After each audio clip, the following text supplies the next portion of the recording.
নাহমাদুহু ওয়া নুসাল্লি আলা রাসূলিহিল কারীম আম্মা বা'দ।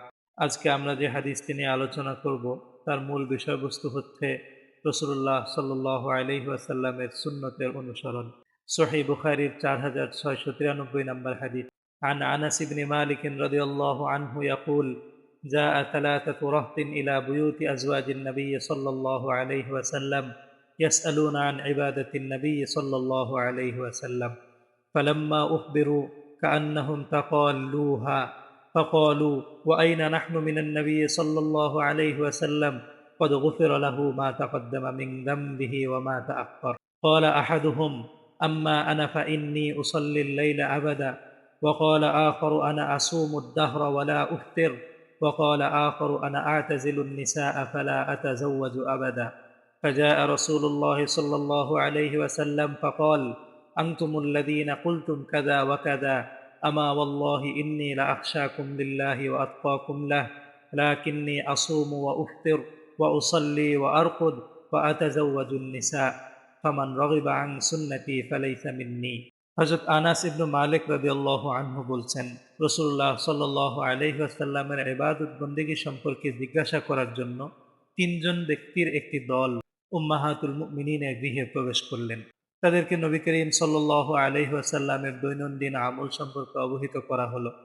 তখন তারা পরস্পরে আলোচনা করতে লাগলো যে রাসূলুল্লাহ সাল্লাল্লাহু আলাইহি ওয়াসাল্লামের সমকক্ষ তো আমরা হতে পারি না, তার পূর্বাপর সকল গুনাহ ক্ষমা করে দেয়া হয়েছে, এজন্য তিনি সাধারণ মানুষের মতো জীবনযাপন করছেন, আমরা তো গুনাহগার, এজন্য আমাদেরকে রাসূল সাল্লাল্লাহু আলাইহি ওয়াসাল্লামের মতো স্বাভাবিক জীবনযাপনের পরিবর্তে কঠোর মুজাহাদার জীবনকে বেছে নিতে হবে। তখন তাদের মধ্যে একজন বললেন যে আমি সারা জীবন রাত জেগে জেগে নামাজ আদায় করব। আরেকজন বললেন যে আমি বিরতিহীনভাবে সারা বছর রোজা রাখব। আরেকজন বললেন যে আমি নারী বিবর্জিত থাকব, কখনো বিবাহ শাদী করব না, পুরো জীবনটা আল্লাহ সুবহানাহু ওয়া তাআলার ইবাদতের মধ্যে ব্যয় করে দিব। রাসূলুল্লাহ সাল্লাল্লাহু আলাইহি ওয়াসাল্লাম এরপর তাদের নিকটে উপস্থিত হলেন এবং তিনি বললেন যে তোমরা কি তাহলে ইবাদত সম্পর্কে এমন এমন কথাবার্তা বলছো? শোনো, আল্লাহর কসম, আমি তোমাদের চেয়ে আল্লাহ তাআলাকে অধিক ভয় করি এবং তোমাদের চেয়েও আমি অধিক আনুগত্যশীল। তবুও দেখো, আমি রোজা রাখি, আবার রোজা রাখা থেকে বিরতও থাকি, আমি রাতে সালাত আদায় করি, আবার ঘুমিয়েও যাই, আমি বিবাহ শাদীও করেছি। সুতরাং যে বা যারা আমার সুন্নত থেকে বিমুখ থাকবে তারা আমার দলভুক্ত নয়। রাসূলুল্লাহ সাল্লাল্লাহু আলাইহি ওয়াসাল্লামের এই হাদিস থেকে আমরা প্রথমে দেখলাম যে সাহাবায়ে কেরামের মধ্যে তিনজন মানুষ, তারা বুঝতে না পেরে তারা মনে করেছিলেন যে রাসূলুল্লাহ সাল্লাল্লাহু আলাইহি ওয়াসাল্লামের অনুসরণ করে স্বাভাবিক জীবন যাপনের পরিবর্তে আল্লাহ তাআলাকে সন্তুষ্ট করার উদ্দেশ্যে সারা রাত জেগে জেগে ইবাদত করা, সারা বছর রোজা রাখা, দুনিয়াবী জীবন যাপন থেকে বিমুখ হয়ে থাকা, এটাই মনে হয় তাদের জন্য অধিক উত্তম হবে।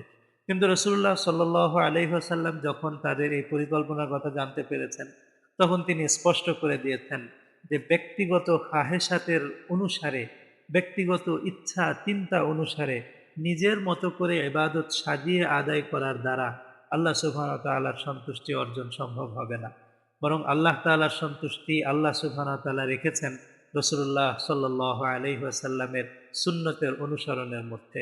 এই জন্য রাসূলুল্লাহ সাল্লাল্লাহু আলাইহি ওয়াসাল্লাম তার জীবনে যে আমলটি যেভাবে করেছেন, আমরাও চেষ্টা করব নিজেদের জীবনের আমলকে রাসূল সাল্লাল্লাহু আলাইহি ওয়াসাল্লামের সুন্নতের অনুসারে আদায় করা।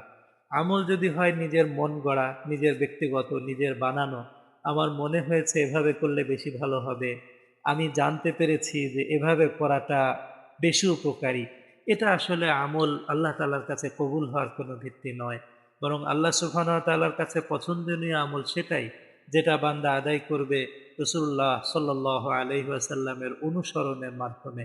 এই জন্য আমার প্রিয় ভাইরা, আমরা আল্লাহ সুবহানাহু ওয়া তাআলাকে খুশি করার জন্য যা কিছুই করি না কেন, এক্ষেত্রে অত্যন্ত গুরুত্বের সাথে খেয়াল রাখতে হবে যে আমার এই আমলটা যেন রাসূলুল্লাহ সাল্লাল্লাহু আলাইহি ওয়াসাল্লামের সুন্নত অনুযায়ী হয়। রাসূল সাল্লাল্লাহু আলাইহি ওয়াসাল্লামের সুন্নত অনুযায়ী আমল যদি আমি করতে পারি, অল্প আমলই আমার জন্য যথেষ্ট হবে ইনশাআল্লাহ। আর নিজের মন গড়া আমল যদি করতে থাকি, তো এই মন গড়া আমল ধীরে ধীরে আমাকে রাসূলুল্লাহ সাল্লাল্লাহু আলাইহি ওয়াসাল্লামের সুন্নত থেকে দূরে সরিয়ে দিবে। সুন্নত থেকে আমি যত দূরে সরে যাব, এর বিপরীত দিকটি হচ্ছে বিদআহ। সুন্নত থেকে আমি দূরে সরে যাব, তো বিদআতের নিকটবর্তী হতে থাকব। আর রাসূলুল্লাহ সাল্লাল্লাহু আলাইহি ওয়াসাল্লামের সুস্পষ্ট ঘোষণা রয়েছে, কুল্লু বিদআতিন দলালাহ ওয়া কুল্লু দলালাতিন ফিন্নার। প্রত্যেক বিদআতই হচ্ছে পথভ্রষ্টতা, আর প্রত্যেক পথভ্রষ্টতার ঠিকানা হচ্ছে জাহান্নাম। এজন্য আমার প্রিয় ভাই, বিদআত থেকে বাঁচার জন্য, আল্লাহ তাআলার কাছে নিজের আমলকে কবুল করানোর জন্য আমরা রাসূলুল্লাহ সাল্লাল্লাহু আলাইহি ওয়াসাল্লামের অনুসরণের বিষয়টিকে অত্যন্ত গুরুত্বের সাথে আমলে নিয়ে আসার চেষ্টা করব। আল্লাহ তাআলা আমাদের সকলকে তৌফিক দান করুন, আমিন।